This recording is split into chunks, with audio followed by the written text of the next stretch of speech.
This is my living room entertainment setup, where our 42-inch Sony Bravia television absolutely dominates the room.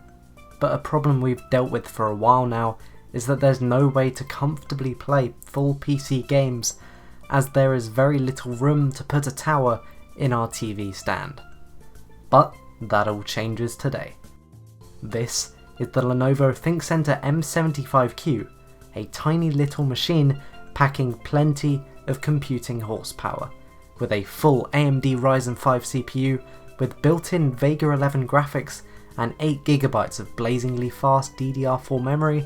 This thing is definitely no slouch. But despite its minuscule size, this thing has room to upgrade, including a full 2.5-inch drive slot, where we will be sticking a 64GB Kingston SSD for today, 2 RAM DIMM slots, an NVMe drive slot, and even a full socketed CPU, with an adorable little cooling system to go with it.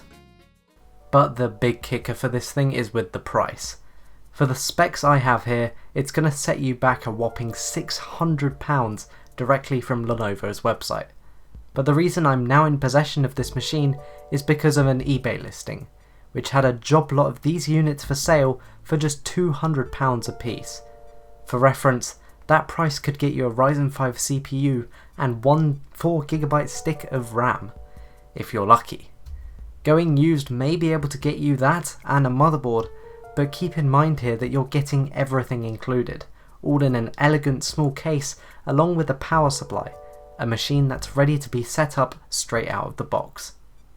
Now, don't get me wrong, this isn't your average supercharged gaming rig, but that's why I want to test this thing out in games, to see whether it can make a true gaming desktop replacement.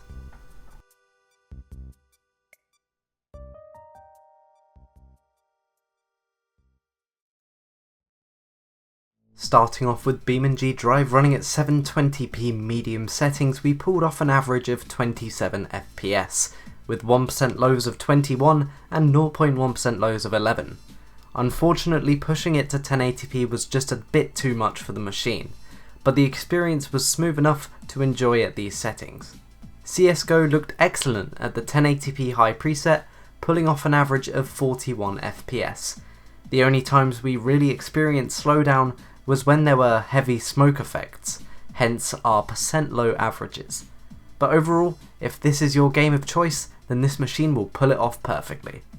Unsurprisingly, the CS Source benchmark ran excellent at 1080p high, with an average FPS of 204 with 1% lows of 113 and 0.1% lows of 97. Next up, GTA 5 running at 1080p high looked and ran excellent, pulling off an average FPS of 34 with 1% lows of 25 and 0.1% lows of 14. And quite honestly, I'm very surprised and impressed with how well it ran on this machine. Left 4 Dead 2 running at 1080p high settings pulled off an average FPS of 48, with 1% lows of 31 and 0.1% lows of 27. As per usual, with a classic Source title, it ran great on this hardware. Now we have a pretty recent release with Dirt Rally 2, running at 1080p high and pulling off an impressive average of 34 FPS with 1% lows of 25 and 0.1% lows of 23. Honestly, I'm very happy with how a game as new as this ran on the APU. Next is the Rise of the Tomb Raider benchmark. Running at 1080p low, we pulled off an average of 27 FPS, with 1% lows of 12 and 0.1% lows of 7.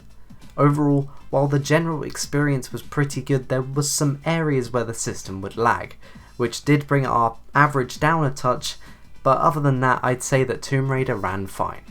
Halo the Master Chief Collection, running at 1080p enhanced settings, pulled off an average of 51 FPS, with 1% lows of 41 and 0.1% lows of 19. And with the buttery smooth graphics we saw, I'm very happy with how this ran. The classic title Half-Life ran at 1080p high and pulled off an average of 114 FPS, and it had no problems doing so and was a pretty enjoyable experience all around.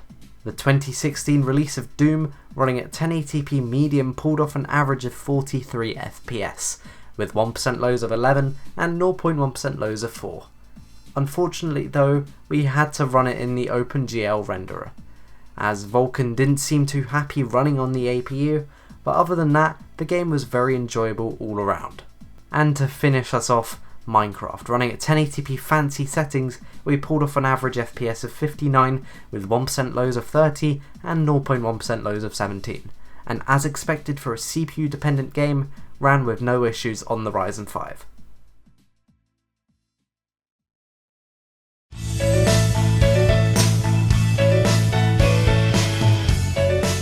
So in conclusion, for the same price as an Xbox One, this machine gives you a much better experience compared to a console, with all the flexibility that comes with a PC.